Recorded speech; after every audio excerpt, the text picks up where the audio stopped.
Welcome to the Industry Experts Panel at PortfolioWealthGlobal.com. My name is Michelle Holliday. Today, we are welcoming back to the show one of our favorite guests, Mr. ALASDAIR MACLEOD. ALASDAIR is a precious metals expert. He is the head of research at goldmoney.com. ALASDAIR has been a member of the London Gold Exchange for over 4 decades. His expertise covers the worldwide bond markets, corporate finance, investment strategies, and of course, precious metals. We are very fortunate to have him as a good friend to the show because we can call on his expertise to stay ahead of the game. And as we do so often, but right now, we are especially grateful to have him here to get his global perspective on a situation that has rocked the entire world. ALASDAIR, welcome back to the show. How are you today?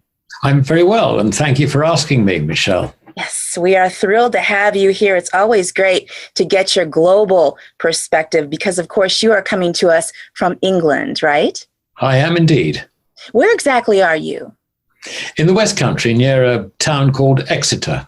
Okay, all right. Now, the big economic picture from the other side of the world looks like it's much the same, ALASDAIR, as we are seeing here in the United States. So we want to start off with the economy.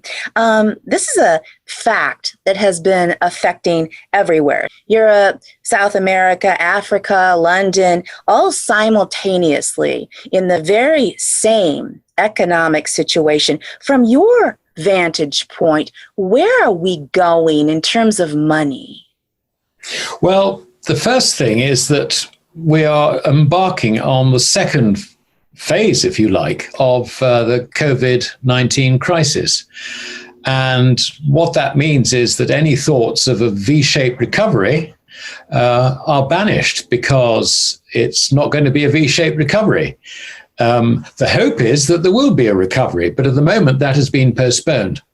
And what that is doing here, and I guess also in America, is that it means that the companies which thought that with a little bit of government help, things would return to normal after the first wave and they could continue to trade, they're now beginning to think there is no end to this. We haven't got the resources to continue, even with government help.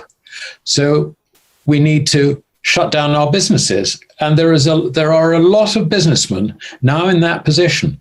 So I think we're about to see a second wave of business closures. And therefore, the stimulus that is likely to come from government is going to be so much larger as a result, because it is dealing with not only this new problem, but the legacy of the first round of COVID-19, which they merely postponed in terms of unemployment and things like that by throwing money at the problem. So it's now mounting up into something which is actually quite a bit more serious. And that's just COVID-19. We also must not forget that last September, and by last September, I mean September 2019, we had a liquidity crisis with the repo market going mad in New York. And we must also not forget that in 2018, there was a trade war between America and China, which continues. It's gone from the headlines, but it's continuing. And we have at the same time that the end of the credit cycle, the cycle of bank credit expansion, so that the banks are now drawing in their horns. They don't want to extend their balance sheets anymore. They are overextended. So we have got a number of things coming together which are immensely bearish. And that is where we find ourselves. ALASDAIR, let's touch on politics just for a moment. Here in the United States, of course, our presidential election is just a few weeks away. From your perspective as an economic expert based in England, how much does our election affect the rest of the world, and in what way? Well, it affects the rest of the world in the sense that it has a bearing on the value of the dollar, and it has a bearing on the value of stock markets. Because if Wall Street sneezes, we catch a cold. as you might say. But when it comes to the dollar, it is very important. So far, markets are not really, I think, looking at this presidential election in terms of how it might affect the dollar. There is no doubt that the Democrats would be more expansionary in terms of money than the Republicans. Mind you, the Republicans are very expansionary as it is. So you could argue that either outcome is a socialization of money. But I think we must admit that Joe Biden is likely to expand the quantity of money, or to encourage, if you like, the Fed to expand the quantity of money more rapidly than Donald Trump. So I think a Biden win would be very bad for the dollar, and I think it would also be bad for global inflation, monetary inflation, that is. So we are watching this with great interest, but so far it doesn't really seem to be at the forefront of news. The news is just being completely hogged by headlines on COVID-19 testing procedures and all the rest of it. So in a sense, we're sitting here, I think, with the mainstream media ignoring all the other very important things, including the presidential election that you're going through now. It's very interesting that so many massive, impactful things are happening, including, the printing of the money, the falling of the banks, the presidential election. We could go on, but they're all being, dwarfed by this topic of this COVID-19. Alastair, it's striking how just a few individual people on our planet can order the massive populations of every country to clearly destroy themselves. The small businesses and the medium businesses and the economies, not to mention people's mental and emotional situations. I watched a video of a lady that had lost her husband, and in the funeral home, her sons tried to sit next to her, and the parlor director actually came up and physically pushed them away from her. Here she was grieving with their father and her husband right in front of the casket, and people have lost all sense of emotional sensitivity along with common sense when it comes to money. And I want to ask you something. When the WHO, the World Health Organization, first came out and said everyone needs to lock down, it was massive news across the whole world, and the whole world did it. Now the WHO has come out and said the lockdowns need to lift. And Alastair, the mainstream media isn't saying a peep. It's on the internet, but you would think this would be explosive news, that now everyone needs to come out of lockdown. They were very clear on this. It's destroying everything. Lockdowns need to stop. And yet we hear nothing. Isn't that extraordinary?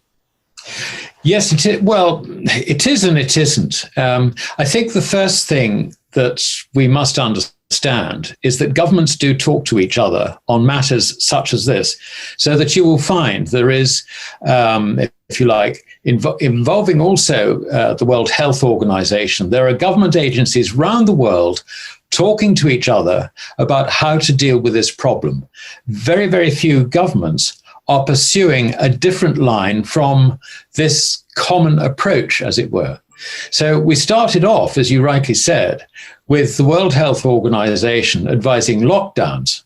We went into lockdowns, or most of us did. A few of us didn't.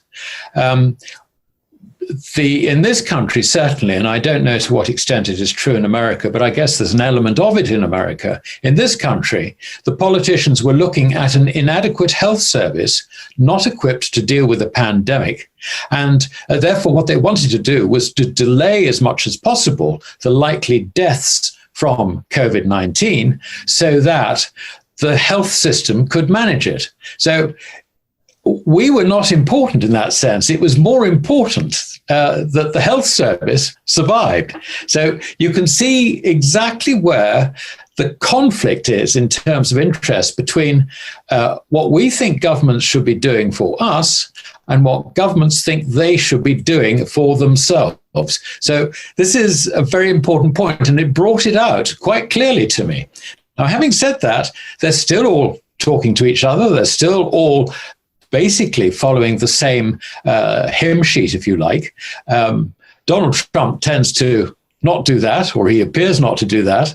But the rest, the other countries are all basically following the same policies. So they have now agreed, I think, mutually, that they have ruined their own economies. They cannot stand another round of economic ruination from a second lockdown. So they're having to come up with an alternative to the lockdowns. And that explains the policies that everyone is now pursuing. And again, it's common around the world what they're doing. They're, they're saying hygiene, distancing, no more than so many people together.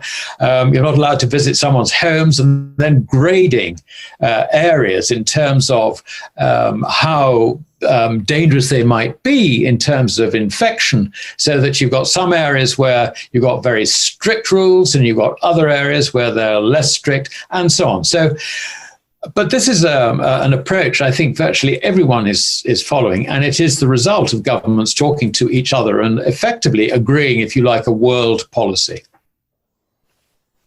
It's just remarkable, again, that we are in a place where just a few individuals on a planet of a massive population can call the shots, And then again, the WHO comes out and says, you need to lift these lockdowns.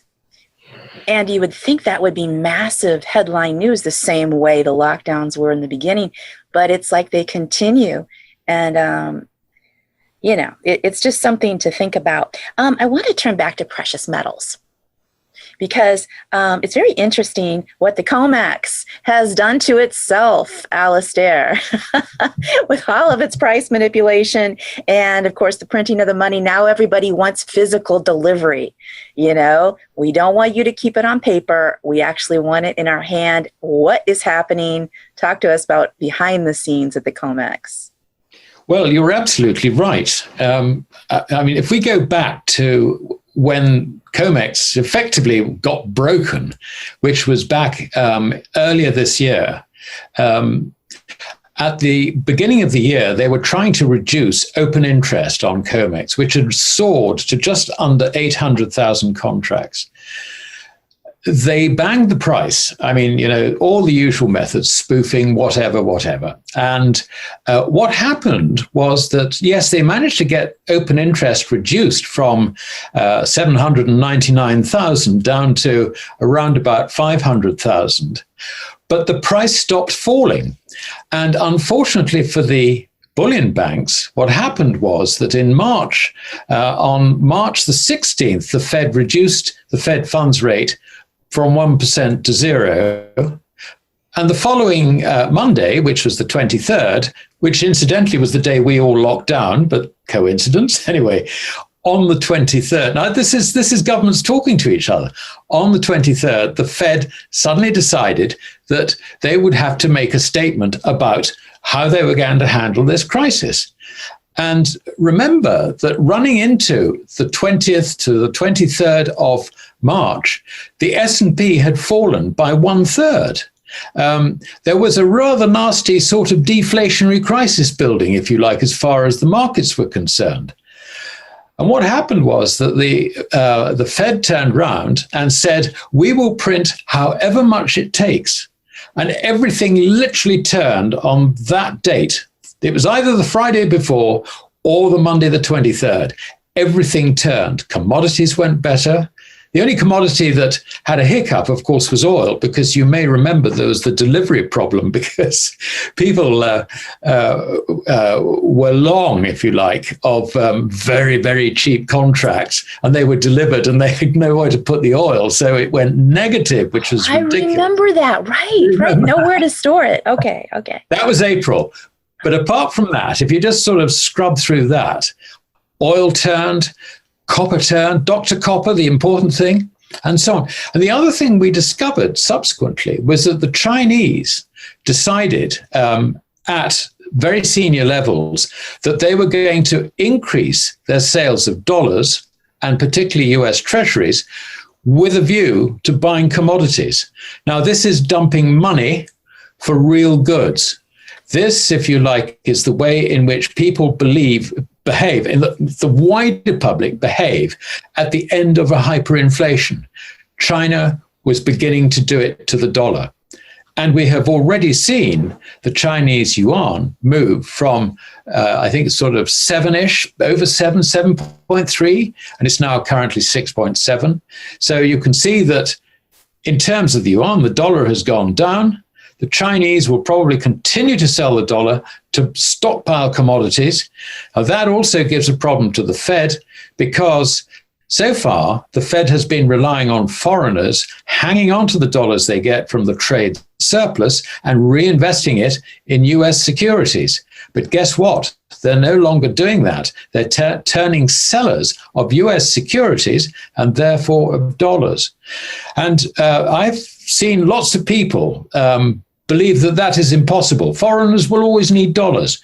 But the problem, Michelle, is that total securities held by foreigners in the United States are around about $20.5 trillion. And on top of that, they've got bank deposits, treasury bills, and commercial bills totaling a further $5.5 trillion. So their total dollar holdings are around about $27 trillion. And that is about 1.3 times your GDP. Everybody's got dollars. They have got too much dollars for a world where business is contracting, trade is contracting. So we're going to see yet more and more sales of dollars, and that is going to undermine the dollar and make its purchasing power fall. It's a very, very important point. We are on the beginning of a rather uncomfortable journey for the reserve currency. So we're talking inflation. We're talking inflation and we're talking hyperinflation. I want to redefine hyperinflation. People think in terms of prices. Inflation actually is not of prices. The effect of inflation is found in prices. What inflation is it is the expansion of the quantity of money in circulation. Now, I'm going to redefine hyperinflation and say that hyperinflation occurs when the rate of inflation, monetary inflation, is at an elevated level and the central bank is unable to rein it in and to stop inflating. When you get to that condition, you are getting into hyperinflation. Now, that is the situation in which every central bank around the world is beginning to find itself. This really means, just imagine, we have already had an annualized 66% increase in US dollar M2 between the end of February and today. Now that's 66% annualized, that rate. And we are at the moment arguing, or you are arguing in your country, about another stimulus package. Now, that stimulus package is again going to be rather large. And not only that, but I think it was in August or early September, there was an economist at the Fed called, I think Kiley is his surname, and he reckoned that the total stimulus just to stop the V-shaped recovery becoming a U-shaped recovery is in the order of $6.5 trillion. There's another $3.5 trillion to come. Now, this is hyperinflation. It is actually as simple as that. We are already there, yet so few people understand that that is the condition we now find ourselves in. Yeah, because no one sees the effect yet. No, that you're right. People wait for the effect, but by then, we've already seen.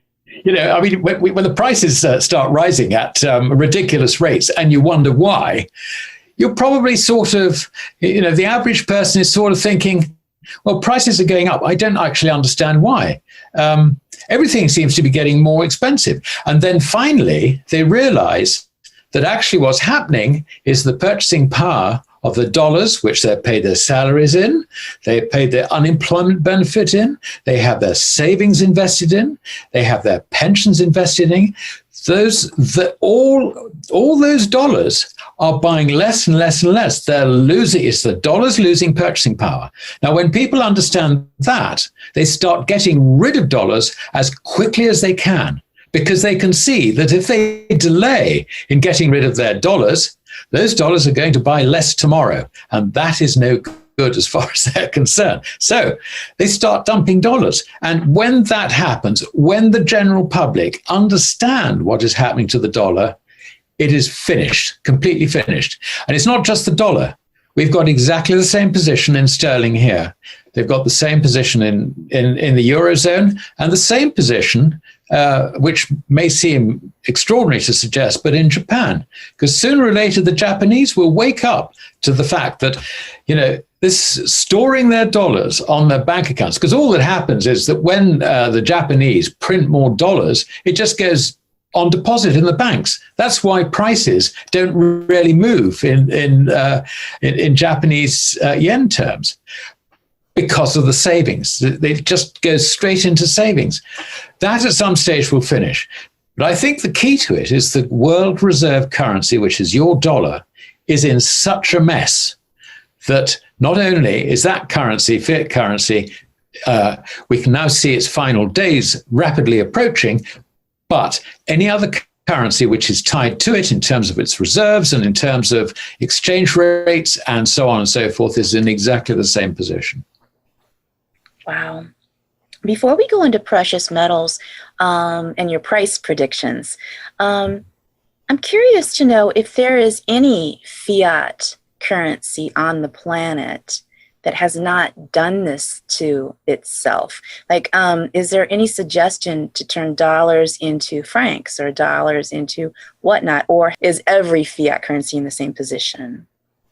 There is no fiat currency to escape to at the moment. It is possible that the Russians can stabilize their currency because they have deliberately reduced their holdings of dollars in return for gold. If they're prepared to back the ruble with gold, then that currency could be one which you could buy, if you like, as an escape from other fiat currencies.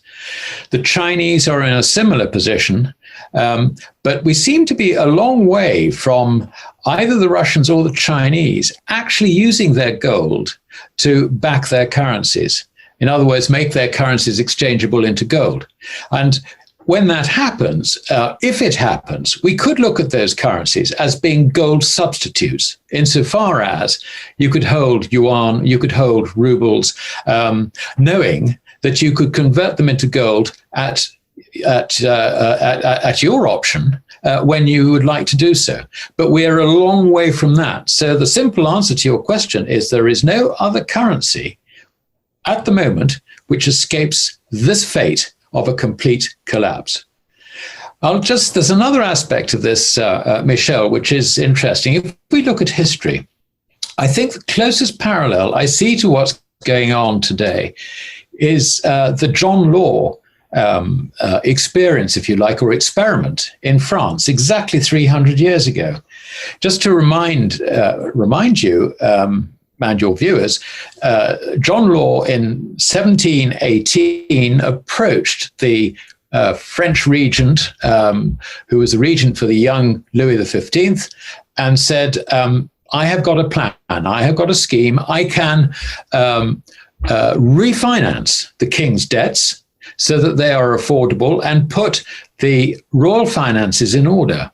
And what he did was he set up a bank. And the bank's notes were more accepted because of various factors that he played on very, very cleverly, more accepted than even gold or silver, particularly the silver coins, because the silver coins were degraded. And it was clear that they were going to be degraded again. So he set up his own bank. That was then turned into the Royal Bank, which was effectively the central bank, which could then print money. And he was appointed controller of the currency. So he got into that position.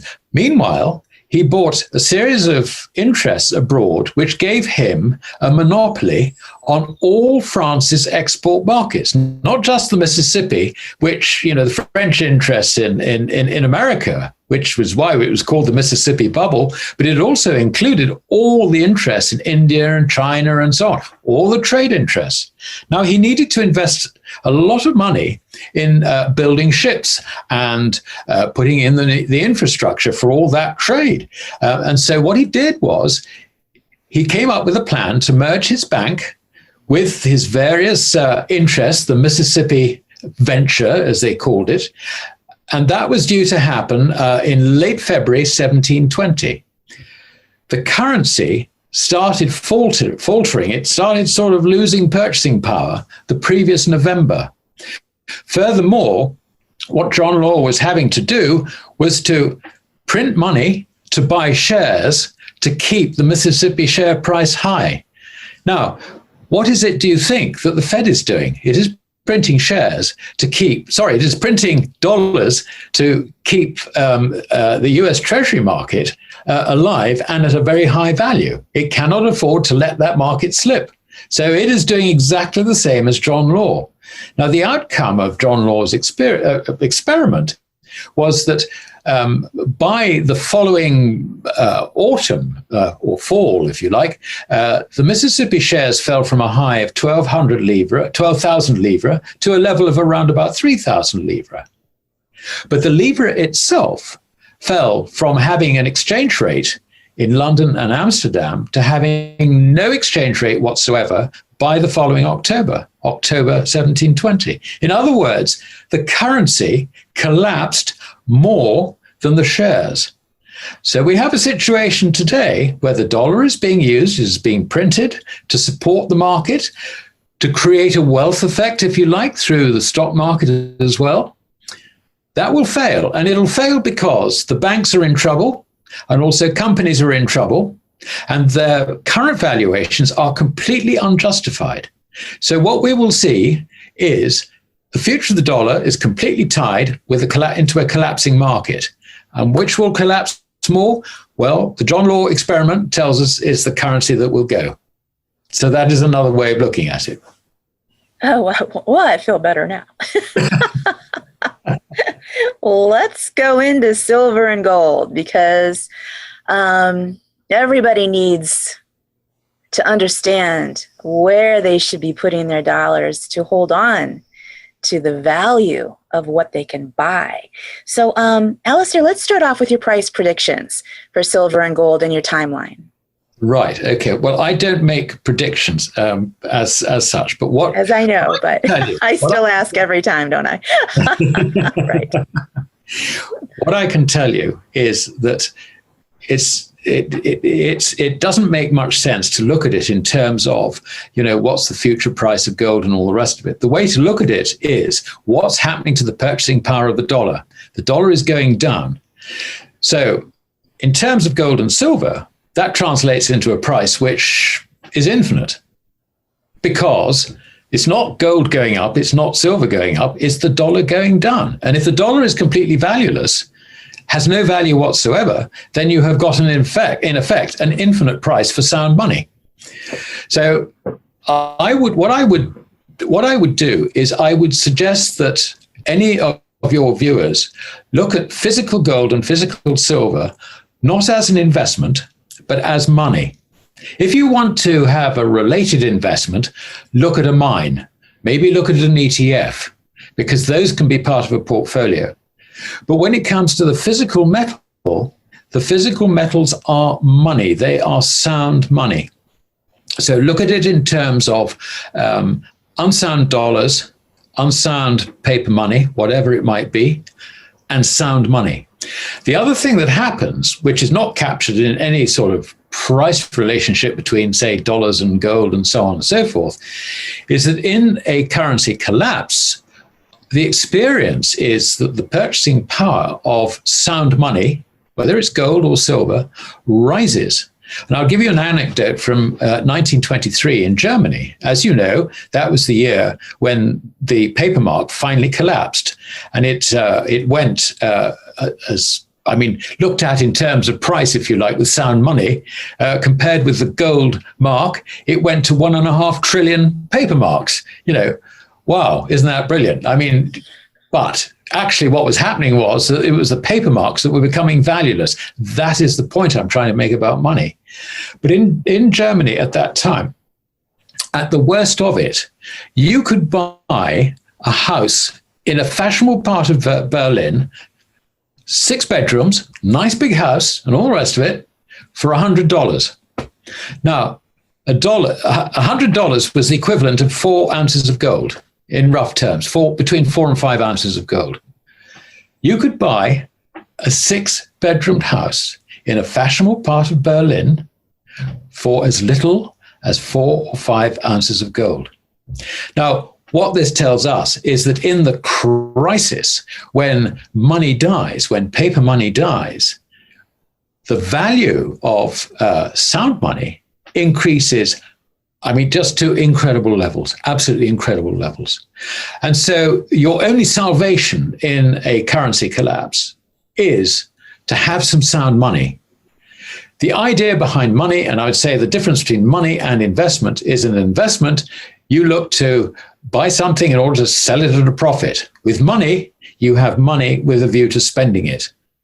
And that is probably how people with gold and silver in a monetary collapse will end up spending it. They will buy the things which are just so cheap in their terms that it's a life changer for them.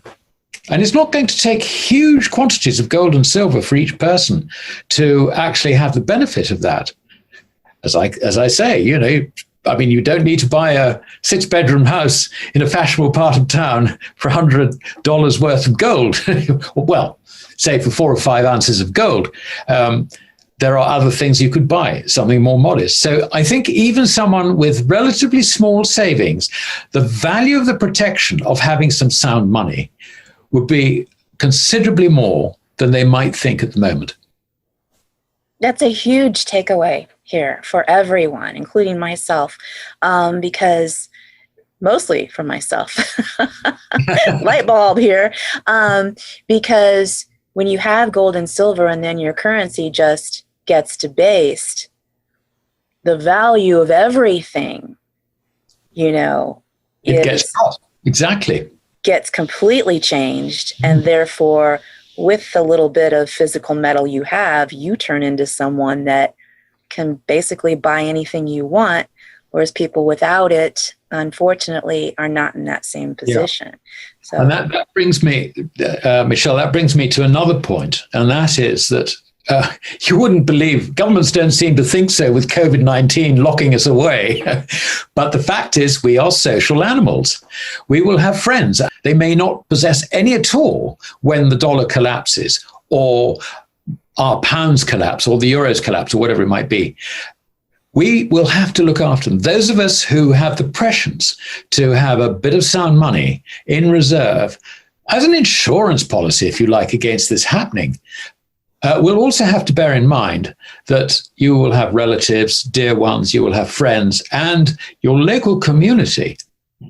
You will have, I think, some responsibility. I think I wouldn't call it a moral responsibility, because I think that moral is a very questionable thing. But what I would say, from one's own personal interest, it is important to be able to offer some support to the community around you, your friends, your relatives, and close neighbors. So I think that anyone looking at this very seriously ought to also take that factor into account. Right. Right. And with the way, hopefully the positive from the COVID-19, the takeaway is that we need each other. We do. Yes. Dead right. Yeah. Absolutely. We don't need government. We need each other. I think you've hit the nail on the head. Right. Right. Alasdair, it is always amazing to have you on this show. Please nutshell for everyone what goldmoney.com is, because I think right now it's very important for everyone to realize what you have available to them, and then please also mention how to follow your work. Yes, sure. Gold Money basically stores gold and silver and platinum group metals on behalf of customers. Now, it's outside the banking system. This is crucial because the last thing you want to do is to have to fight the receiver of a bank to get your money back, prove that it's yours, not the bank's, and so on and so forth. So it's outside the banking system, and I think that's desperately important. You can also have a MasterCard, which means that you can preload it. So we run it in a number of currencies. I mean, dollars, sterling, euro, whatever. So you can access your gold and spend it as money, as it were. Personally, what I tend to do is I have the bulk of my gold and silver, which is not a huge amount, in Gold Money. And I have some coins, if you like, which I can then use, if you like, if I am right and everything, as far as paper currencies, falls apart. So I would recommend people look at having a little bit of gold and silver, but not too much into hand, because then that becomes a huge security risk. You need to have it stored somewhere else, in a vault, in an insured vault, perhaps in another country, so your government can't easily get to it. All those things you can consider. And that's basically what Gold Money does. And I write research for Gold Money, and I concentrate really on trying to get the message about sound money out. I mean, we're primarily interested in sound money, and it just happens that sound money is gold and silver. So that is why we are interested in gold and silver. It's not the other way around. We're not trying to promote gold and silver as an investment. And I think that I must make that very, very clear. Absolutely. And how can everyone follow your written articles?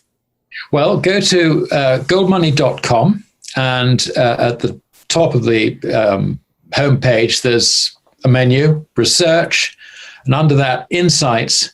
Every Thursday afternoon, Eastern time, I publish an article, and the following day, on Friday, I write a market report. Now, that's written in European time zone, so things might have moved slightly between me writing it and it being published, but I hope that your viewers will find both those useful to them.